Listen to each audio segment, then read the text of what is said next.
Hello everybody and welcome to this tutorial on the new ModelBuilder node for Nuke 7. My name's John and in this video I'm going to show you how to create and line up geometry using the alignment mode in the ModelBuilder. So first of all, let's take a look at the node. For line up, I'm going to need the match move camera for the shot. Now, image modeling always works best if you've removed any lens distortion from your plates first. Otherwise, you're going to find you can't line up your geometry at the edges of the image where it's most distorted. In the Properties panel for the ModelBuilder, you can see that you get a scene graph to lay out the geometry that you create. Here's one we've already done, and you can create groups and you can organize the geometry here. You can also delete and duplicate. And you can toggle the visibility of different parts of your scene on and off. Now, the most important thing to set with a new ModelBuilder node is this distance parameter.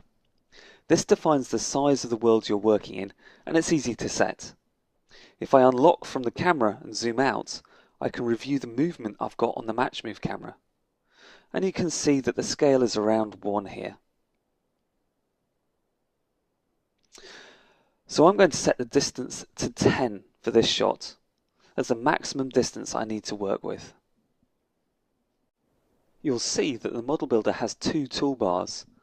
On the left, you can add new shapes, and you can select whether to work in align mode, where you line up shapes to your footage, or in edit mode, where you modify the geometry. And in edit mode, you can switch between the different selection methods for the 3D viewer. If I switch to alignment mode, the ModelBuilder will lock you to the match move camera. Now, all the alignment is done in the 3D viewer, so you need to be locked to the camera and viewing the ModelBuilder node to bring up the image as an overlay to do your lineup. I use Command L to quickly toggle the lock on and off. You'll see on the top toolbar that you can choose whether to align whole objects or to work on individual vertices. And you can also configure the zoom window that's displayed to assist in the alignment. Let's start by adding a simple point to our scene. I select from the Shape menu and click in the viewer to create a new shape. And I now have a new point, and you can see that the alignment mode brings up a handle for the position of the vertices in your geometry. I can pick this up and position the vertex in the image. And the zoom window here allows you to review and fine-tune the vertex positions. So that's the position in this frame. I then need to go to another frame and drag that vertex to the right location. This creates the 3D position. And from just 2 frames, I'm now locked down to the shot. It's always a good idea though to use 3 frames at least, as this is going to give you more accurate 3D locations. You can review this by flipping between the keys. You can also look at other frames. And if you need to, you can insert additional keys to correct the 3D position. When you're aligning, you'll see that there are guidelines here so that you can drag vertices while respecting the positions you've defined at other frames.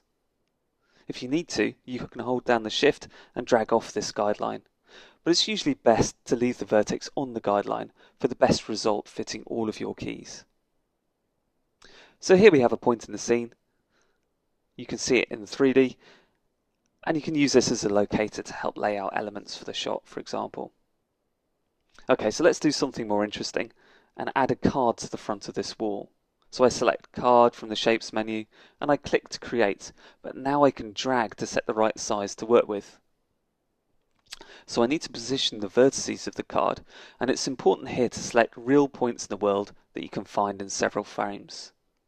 So I need to pick up the corners and position them correctly. And I need to go to another frame to lock down the 3D location.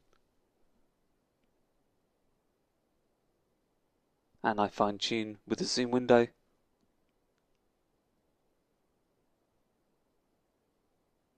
So with just 2 frames here, I'm locked to the shot. But I'm going to add a 3rd frame just to make sure I have an accurate 3D location. So now I have a card to work with on that wall. Often you'll find though that you can't pick up nice corners to work with. The corners of this wall are obscured. But one trick to remember is that you can switch to the edit mode, you can select the object and scale and position however you want. So I can take my card and I can turn it into a larger wall. So that's the basics of working with the align mode. You need to position vertices at several frames to lock down the 3D location.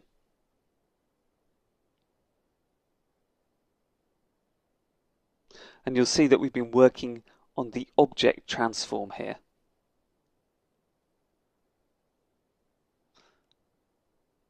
Working with the object transform preserves the shape of the object whilst you're doing your line up.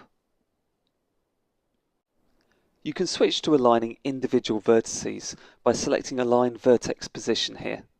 Each vertex is treated as a point, and you can pick up a vertex to position it independently.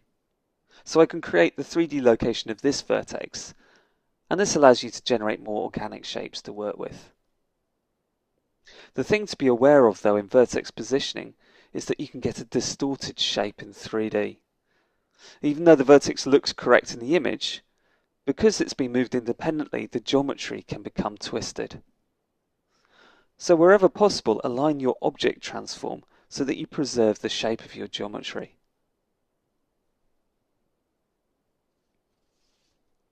So that's going to work for all the shapes in the shape menu. The polygon though works slightly differently. To create a polygon, click in the image to locate the vertices, selecting specific image locations for each vertex. And you can use Enter here to complete the shape creation. You then have to use the vertex alignment so that you get the correct 3D shape of your polygon. So this works very much like the original modeler node in Nuke 6. I can position each vertex. And the thing to be aware of is that when you switch to 3D, you can create twisted geometry.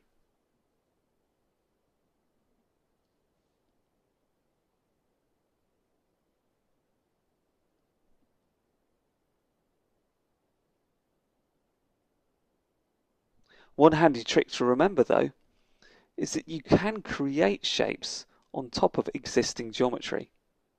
So if I create a polygon now, I'm going to hold down the Shift key and the cursor hits the geometry that I have in the scene so that I can create the vertices directly on top of the card.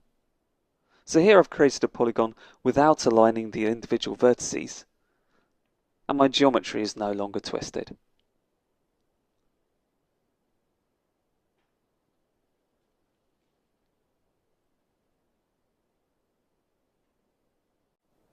Just to finish off, I'd like to show you a trick you can use to line up geometry with the new point cloud generator node in Nuke 7. Let's have a look at the point cloud for this shot. And you'll see that it's already been labelled here for the different elements of the scene. And I can go onto the point cloud generator and toggle the visibility off to look at different parts of the point cloud. What I can do is switch to vertex selection.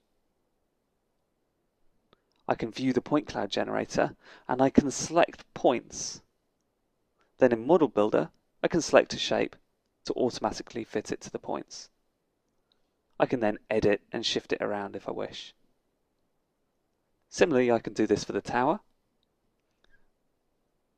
I can select points on the point cloud generator.